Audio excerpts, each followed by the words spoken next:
दोस्तों, इस समय सभी लोग खासकर राम भक्त 22 जनवरी का बेसब्री से इंतजार कर रहे हैं। और करें भी क्यों ना, ये दिन हमारे रामलला की प्राण प्रतिष्ठा का दिन होता है। इसके साथ ही इतिहास के पन्नों में भी ये दिन हमेशा हमेशा के लिए दर्ज हो जाएगा।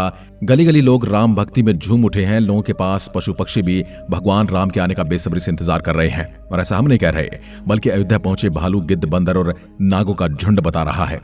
राम भक्ति में केवल अयोध्या के लोग ही नहीं झूम रहे, बल्कि पूरे देश के साथ विदेशों में भी खुशी और उत्सुकता दिखाई दे रही है। हर किसी के चेहरे पर राम मंदिर की प्रतिष्ठा की खुशी है। और राम मंदिर की प्रतिष्ठा का कार्य पूरे हफ्ते भर चलने वाला है। जैसे जैसे शुभ दिन नजदीक आ रहा है, अयोध्या में एक से बड़े एक चमत्कार दिखाई देने लगे हैं, जिसमें एक है भालू और बंदरों का झुंड। आखिर कहां से आ रहे हैं? अयोध्या में सैकड़ों भालू और बंदरों का झुंड।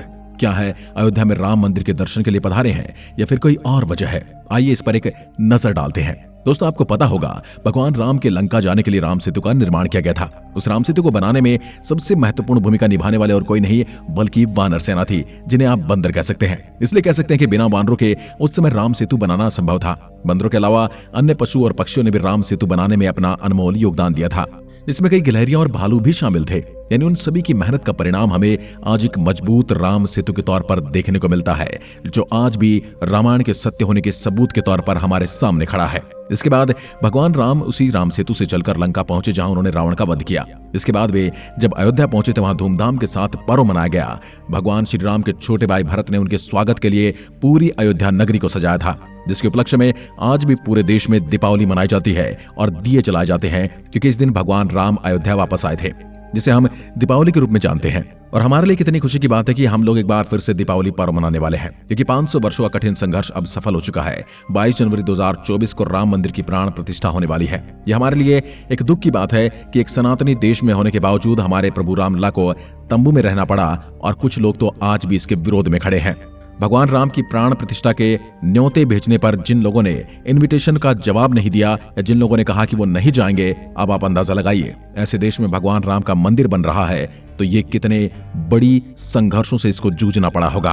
दोस्तों, कहते हैं ना कि सच्चाई को आप कितना भी दबाने की कोशिश करें, वो एक ना एक दिन सामने जरूर आती है। सत्य परेशान हो सकता है, लेकिन परास्त नहीं। 22 जनवरी का ऐतिहासिक दिन होने वाला है, क्योंकि इस दिन भगवान राम फिर से अपनी अयोध्या नगरी वापस लौटने वाले हैं और अपने उसी आंगन में विराजमान होने वाले हैं जिस आंगन में कभी उन्होंने जन्म लिया था। और खास इस दिन भारत के प्रधानमंत्री नरेंद्र मोदी जी स्वयं राम मंदिर का उद्घाटन करने वाले हैं। और इनके अलावा सीएम योगी और सचिन तेंदुलकर जैसे बड़े बड़े सेलिब्रिटीज भी इस कार्यक्रम में हिस्सा लेने वाले हैं। इसके अलावा विदेशों से भी कई बड़ी बड़ी हस्तियां राम मंदिर आयोजन देखने आने वाली हैं। राम जन्मभूमि अयोध्या वैसे तो भगवान राम के जन्म स्थान से पूरी तरह से जानी जाती है, लेकिन इसी अयोध्या में जब आप आएंगे तो अयोध्या में मठ, मंदिर और गलियों में बंदर जरूर देखने को मिलेंगे। इन बंदरों को अयोध्यावासी बजरंग बली का स्वरूप मानते हैं और उसके साथ ही उन्हें पूजते भी हैं। लेकिन इसी बीच एक साथ कुछ बंदरों के समूह का राम मंदिर में आना किसी आश्चर्य से कम नहीं है। हाल ही में अयोध्या राम मंदिर में कुछ बंदरों के ग्रुप को देखा गया है। इसे आप चमत्कार कहिए या फिर एक संयोग है, लेकिन कुछ लोगों का मानना है कि भगवान राम के लौटने की खुशी में बजरंग बली स्वयं अयोध्या आए हैं। लेकिन इसकी पूरी सच्चाई क्या है, आइए जानते हैं। वैसे तो कलयुग में हनुमान जी को राजा माना जाता है और बंदर को हनुमान जी का स्वरूप है। राम नगरी में प्राचीन काल से यह परंपरा चली आ रही है कि यहाँ कोई भूखा प्राणी नहीं सोना चाहिए, इसलिए जगह जगह भंडारे लगाए जाते हैं। वहीं राम नगरी में बंदरों का भी आदर सत्कार किया जाता है। श्री राम नगरी में बंदरों की तादाद कई इलाकों में है। 22 जनवरी 2024 को अयोध्या में प्राण प्रतिष्ठा होने वाली है और इसमें मुख्य रूप से 5 लोगों की भागीदारी होगी। अयोध्या में प्रधानमंत्री मोदी जी एक साथ अमित शाह और आनंदी पटेल रहेंगे और साथ ही धार्मिक मान्यताओं का पोषण करने वाले वैदिक गुरुओं को भी शामिल किया जाएगा। अयोध्या इस समय विश्व का मानक बना हुआ है और इसमें वैश्विक स्तर पर लोग अयोध्या को देखने आ रहे हैं। इस समय गिद्धों का झुंड अयोध्या के मिल्कीपुर में पहुंच चुका है। यहाँ दर्जनों भर गिद्धों का झुंड देखने को मिल रहा है। भगवान राम महल में जाने वाले हैं और उनके स्वागत समारोह में जटायु भी शामिल होने वाले हैं।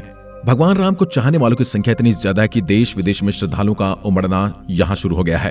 अब कुछ दिनों बाद रामलला अपने भव्य मंदिर में विराजमान हो जाएंगे। वहीं कुछ लोग जल्द से शुरू होने वाले मर्यादा पुरुषोत्तम भगवान राम एयरपोर्ट के जरिए इस भव्य राम मंदिर की प्रतिष्ठा समारोह में पहुंचने की तैयारी कर रहे हैं।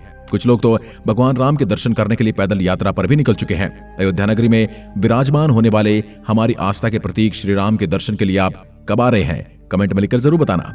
अयोध्या में राम मंदिर निर्माण और उसका उद्घाटन लगातार सुर्खियों में है, और हो भी क्यों ना, क्योंकि ये एक लंबी लड़ाई के बाद ऐसा दिन देखने को मिला है जिस दिन भगवान राम अपने मंदिर और अपने जन्म स्थान पर स्वयं विराजमान होने वाले हैं। तमाम मॉडर्न फैसिलिटीज के साथ यहाँ शहर में सुविधाएं और व्यवस्थाओं का विकास किया जा रहा है।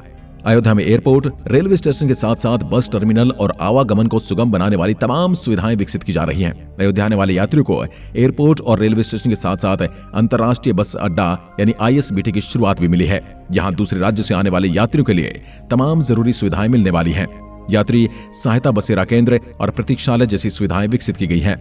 श्री राम मंदिर में शामिल होने के लिए राम मंदिर ट्रस्ट ने क्रिकेटरों, उद्योगपतियों और अभिनेताओं की कई हस्तियों को निमंत्रित किया है। वो अलग बात है जिनके भाग्य में इस अवसर पर भगवान राम के दर्शन करना नहीं लिखा है, वो या तो मना कर रहे हैं या फिर उन्हें बुलाया नहीं गया है।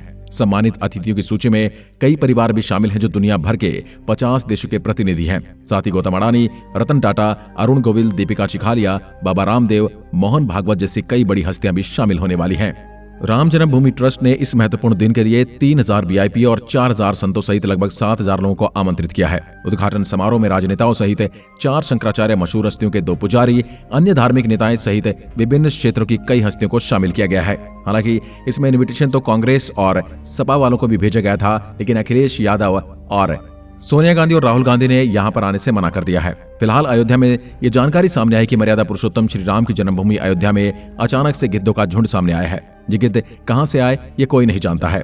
सालों बाद अचानक से अयोध्या में दिखाई दिए ये गिद्ध काफी सालों से विलुप्त हो गए थे। ऐसे में इनका अचानक से झुंड में दिखाई देना, वो भी अयोध्या में, कोई संयोग तो नहीं हो सकता।